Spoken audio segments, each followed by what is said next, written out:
નમસ્કાર વિદ્યાર્થી મિત્રો, આજે આપણે ધોરણ 8ના સામાજિક વિજ્ઞાન વિષયના સેમેસ્ટર 2ના પાઠ 2 પર્યાવરણીય પ્રદૂષણ વિશે અભ્યાસ કરીશું. પર્યાવરણીય પ્રદૂષણના 4 પ્રકાર છે: હવાનું પ્રદૂષણ, પાણીનું પ્રદૂષણ, ભૂમિનું પ્રદૂષણ અને ધ્વનિ પ્રદૂષણ. પ્રદૂષણ ફેલાવાના કારણમાં કુદરતી સ્ત્રોતોનો અમર્યાદિત ઉપયોગથી પાણી અને વનસ્પતિમાં અશુદ્ધિ ફેલાય છે. વિકાસને સ્પર્શવાની સાથે પર્યાવરણને પ્રદૂષિત કરી મૂકે છે. આજે ભૂમિ, પાણી, હવા, ધ્વનિ અને અવકાશીય પ્રદૂષણો ખૂબ વધી ગયા છે. તેની ઘણી વિપરીત અસરો માનવ જીવન પર થવા લાગી છે. હવે આપણે પર્યાવરણીય પ્રદૂષણમાં આગળ ભણીશું. વિકાસ માનવીનો અધિકાર છે, એટલે જ્યાં અને જેમાં વિકાસ હોય કે દેખાય તેને વિકસાવવાનો પૂરો અધિકાર છે. ઔદ્યોગિક ક્રાંતિ પછી વિજ્ઞાનની શોધો થવાથી યંત્ર વિજ્ઞાનને વિકાસની મોટી તકો ખોલી આપી છે. આ વિકાસથી માનવ જીવનમાં આમૂલ પરિવર્તનો આવ્યા છે. સર્જનાત્મકતાને યંત્ર વિજ્ઞાને એવો વળાંક આપ્યો કે ઉત્પાદનનું સરળીકરણ થવા લાગ્યું. વીજળી, રેલવે, ટેલિફોન, હવાનો ઉદ્યોગો, ઇલેક્ટ્રોનિક્સ માધ્યમો વિકાસ તથાના મહત્વના પાત્રો છે. કુદરતી સ્ત્રોતોના અમર્યાદિત ઉપયોગથી પાણી, હવા અને વનસ્પતિમાં અશુદ્ધિ પેદા થઈ છે. પ્રદૂષણ ફેલાય છે. તેની માત્રા એટલી છે કે વિકાસને સ્પર્શવાની સાથે પર્યાવરણને પ્રદૂષિત કરી મૂકે છે એમ છે. આ બેઉ એમના સંદર્ભો સાથે જોવાનો, સમજવાનો પ્રયાસ કરવો અનિવાર્ય છે. આજે ભૂમિ, પાણી, હવા, ધ્વનિ અને અવકાશીય પ્રદૂષણો ખૂબ વધી ગયા છે. તેની ઘણી વિપરીત અસરો માનવ જીવન અને પર્યાવરણ પર થવા લાગી છે. ઉદ્યોગો આવવાથી પર્યાવરણને અસર કરતા અનેક પ્રકારના પ્રદૂષણો વધ્યા છે, જેમાં હવા, પાણી અને ભૂમિ પ્રદૂષણ મુખ્ય ગણાય છે. આ ત્રણેય આપણું જીવન ટકાવી રાખવા માટેનું મુખ્ય તત્વો છે. ભારત એક વિકાસશીલ દેશ છે તે આપણે જાણીએ છીએ. વિકાસ થવાની સાથે ઘણા એવા નુકસાન પણ આપણા દેશને થાય છે, એટલે કે માનવ જીવન પર થાય છે. જેમાં ઔદ્યોગિક ક્રાંતિ આવવાથી ઘણા એવા ઉદ્યોગોની સ્થાપના થઈ છે, પણ ઔદ્યોગિક ક્રાંતિના કારણે ઉદ્યોગો સ્થપાય છે, જેના કારણે જેમાં તેનું પાણી ઉપયોગ થાય છે તે પાણી ગંદુ થાય ત્યારે નદી, નાળામાં કે જમીન પર છોડી દેવામાં આવે છે. નદીમાં છોડવાથી નદીમાં પણ ઘણું એવું નુકસાન થાય છે, કારણ કે પાણી ખરાબ થાય છે. કેમિકલ યુક્ત પાણીના કારણે ઘણા જીવો મૃત્યુ પામે છે. જમીન ઉપર છોડવાથી જમીનમાં અફળદ્રુપતા થઈ જાય છે, જેના કારણે પાક પણ નિષ્ફળ જાય છે. જેના વિશે આપણે હવે વિગતવાર સમજીએ. પાણીનું પ્રદૂષણ એટલે કે વોટર પોલ્યુશન. ઉદ્યોગોને પાણી જોઈએ પ્રક્રિયામાં માલ બનાવવા અને અન્ય હેતુઓ માટે આ પાણી અસ્વચ્છ થઈ જાય છે, એટલે તેને નકામું ગણી નદીમાં, નાળા કે ખુલ્લા જમીન પર છોડી મૂકવામાં આવે છે. આ કેમિકલ યુક્ત ગંદુ પાણી નદીના પાણીને પ્રદૂષિત કરે છે. ઉદ્યોગોને કારણે છોડાયેલું આવું પાણી નદીના જળ પ્રવાહને દૂષિત કરી નાખે છે. વળી જમીન પર ખુલ્લામાં છોડી દેવાયેલું પાણી જમીનમાં ઉતરે છે. આ પાણી ભૂમિગત જળને પણ પ્રદૂષિત કરે છે. આજે શહેરીકરણ ખૂબ મોટા પાયે થયેલું છે. શહેરની ગટરોના પાણી પણ નદીઓ અને તળાવોમાં છોડી દેવામાં આવે છે, જે પાણીના પ્રદૂષણની મોટી સમસ્યા ઊભી કરે છે. આજે ઔદ્યોગિકરણથી વરસાદના પાણી પણ પ્રદૂષિત બન્યા છે. ઉદ્યોગોનો ધુમાડો ગંધ વરસતા પાણી સાથે ભળે છે અને પાણીને પ્રદૂષિત કરે છે.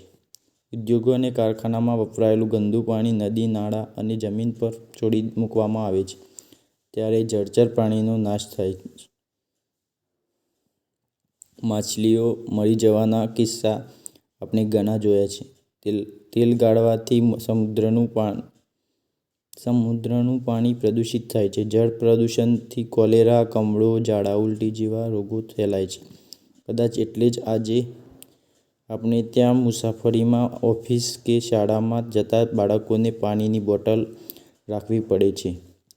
આપણી ઘણી નદીઓ ગટર સમાન બની ગઈ છે. નદીઓના ગંદા પાણી ખેતીકામ માટે વપરાય છે અને પરિણામે ઉત્પન્ન થતા પાક, ઘાસચારો, શાકભાજી પ્રદૂષિતથી ભરપૂર હોય છે. દરેક વર્ગની વ્યક્તિ કે રાજકારણી, ખેડૂત, ઉદ્યોગપતિ, શિક્ષિત વ્યક્તિ, કારીગર કે કર્મચારી પ્રજાના હિત વિરુદ્ધ ચેડા કરતા જરા પણ અચકાતા નથી. ઉદ્યોગોના પાણીને શુદ્ધ કરી નદી નાળામાં છોડવા જોઈએ. સરકારે ઉદ્યોગો ઉપર કડક નિયંત્રણ રાખવું જોઈએ. આપણે પાણીનો વિવેકપૂર્ણ ઉપયોગ કરવો જોઈએ. એટલે કે પાણીની જેટલી જરૂર હોય તેટલો જ ઉપયોગ કરવો જોઈએ. બીજું કે આવા ઉદ્યોગો પર કડકાઈથી પાલન કરવું જોઈએ. જો ગંદુ પાણી નદીમાં છોડતા હોય તો તે પાણીને અટકાવવું જોઈએ અને તેનો વિરોધ કરવો જોઈએ. નહીંતર જળ પ્રદૂષણથી કોલેરા, કમળો અને ઝાડા ઉલટી જેવા રોગો ફેલાય છે. હવાનું પ્રદૂષણ, એર પોલ્યુશન. આજે પાણીની જેમ હવાના પ્રદૂષણે પણ જગતમાં મોટી સમસ્યા ઊભી કરી છે. દરેક શહેરો અને કેટલાક ગ્રામ્ય વિસ્તારોમાં ચોક્કસ પ્રકારના ઉદ્યોગો વિકાસ પામ્યા છે. ઉદ્યોગોમાંથી છોડવામાં આવતો ગેસ ધુમાડો હવામાં ભળતા હવાનું પ્રદૂષણ થાય છે. આજે ખનિજ તેલનો ઉપયોગ પણ ખૂબ જ વધી ગયો છે. પેટ્રોલ અને ડીઝલમાં ચાલતા વાહનો હવામાં ધુમાડો અને વાયુઓ જેવા કે nitrous oxide, carbon dioxide, carbon monoxide, benzopyrene અને કાર્બન ડાયોક્સાઇડ ભેળવે છે, જેથી હવામાં આવા વાયુઓનું પ્રમાણ ખૂબ વધી ગયું છે. આજે જંગલો પણ મોટા પ્રમાણમાં કાપવાથી હવાનું પ્રદૂષણ વધી રહ્યું છે. વૃક્ષો અને વનસ્પતિ ઓછી થતાં હવામાં ધૂળના રજકણો ઉડીને ભળે છે. વૃક્ષો ઓછા થવાથી ઝેરી વાયુ CO2નું પ્રમાણ વધવા લાગ્યું છે, જેને લીધે ગ્લોબલ વોર્મિંગ જેવી મોટી સમસ્યા ઊભી થઈ છે.